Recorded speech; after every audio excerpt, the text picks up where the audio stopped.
Qualification, if they come to you for an interview, how would you make a choice that both are equally qualified?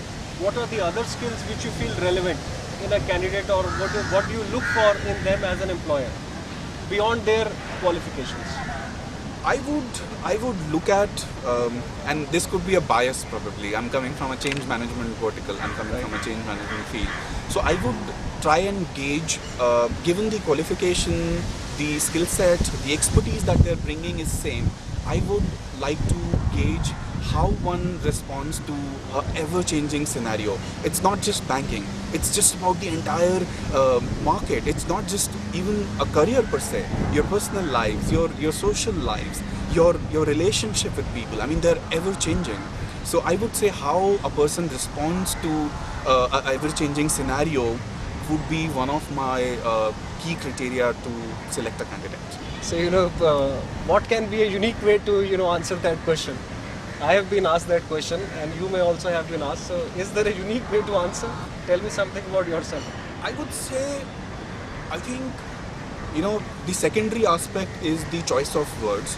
The primary aspect is the confidence that you say what you want to say. Right. I mean, if you're saying something very, very cliched, I am so and so, and I was born in X year, I studied in ABC school, I think it will be very, very cliched, and you're telling the interviewer. Tell us, when you faced peer pressure in your life, Jitender, and how did you manage it? Because that's a pressure which we all face throughout our lives. It's not only for school children, it's not for college children. I face peer pressure, so would you. But how do you manage peer pressure? It's not an easy one, I must say. Given, I wouldn't say 2 decades, but nearly 2 decades in the industry, it's never easy. Especially when you see certain peers are making slightly bit more money, are a couple notches above you in terms of a role title or a designation or their role and remit in the organization. It is never going to be easy. Especially if you compare that, I was doing really well in my college, I really did in the initial part of my career. But I think the focus at this point is going to be very, very decisive factor in whether you get into a rat race and look at gaining those quick, successive, few extra increments, few extra, I would say, promotions and go for a vertical growth, or you are very, very steady in terms of a learning path that you've created. And it may sound cliched, but I feel that if you are chasing excellence, if you are after learning, I think career success and success in overall a very, very holistic perspective is something that follows. Vis-a-vis, if you're following success, excellence may not be part of it, I feel. What are the core values which you have continued from your beginning, maybe from your family or from your education, which have helped you to reach where you are today? In case you would want to share it, it will be valuable for the audience.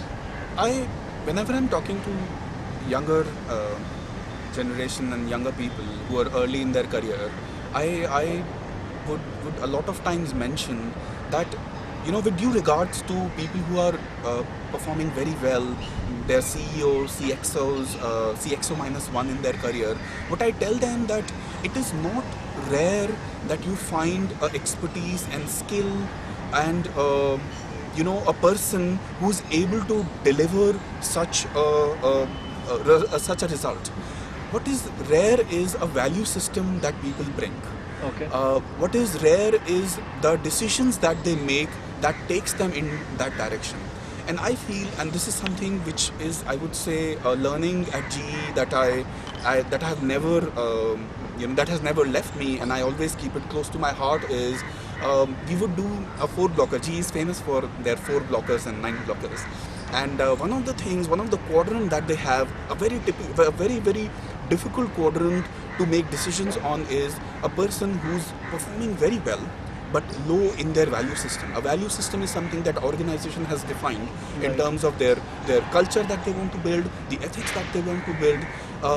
If a person is doing very well in their career, in the performance, in the delivery that they're doing, I think something that yields happiness, absolute happiness, is something I would say would define success. And to elaborate a little bit more in terms of what would yield me happiness, or typically what would yield happiness, is a performance or achievement that is based on a strong value system. Okay. You know, if you've compromised on your core beliefs, if you've compromised on your value system and you've achieved something, I don't think I would gain that happiness. I mean, Okay. that's my view, and that's something I've believed in as well. Are there some, couple of them? Would you want to name them? I wouldn't say that there is a person which I would say in the entirety, but if I have to look at, say, a corporate world in terms of a field of management, I would say Jack Welch. A person like Jack Welch epitomizes what he's achieved in his career, the changes he's brought, the thought leadership that he's given to the market, the field of management, and even the work that he's still continuing with. So Jack Welch is one person. But if I have to talk about the overall value system, person as a whole, there are 2-3 people which I think would be a person like Mahatma Gandhi, a person like Martin Luther King, a person like Dr. Daisaku Ikeda. These are the people who stood for what they believed in. They have not compromised whenever authorities have challenged them, whenever things have not gone well in their life. They've stood by their belief system, they've stood by their value system, which I think I would want to inculcate in my life. I would want to really follow in my life and achieve what they have in believing what they have stood for. Our younger audience would be the school students and the college students. So any message for them on how should they lead their life from your personal experience? Well, if I have to say just one thing, and I tell it to my son as well, is to really think big. I mean, don't have small dreams. Think big, have really big dreams, and never give up. Thank you so much, Jitender, for your time. We wish you all the best. Thank you. And it was a pleasure to interact with you.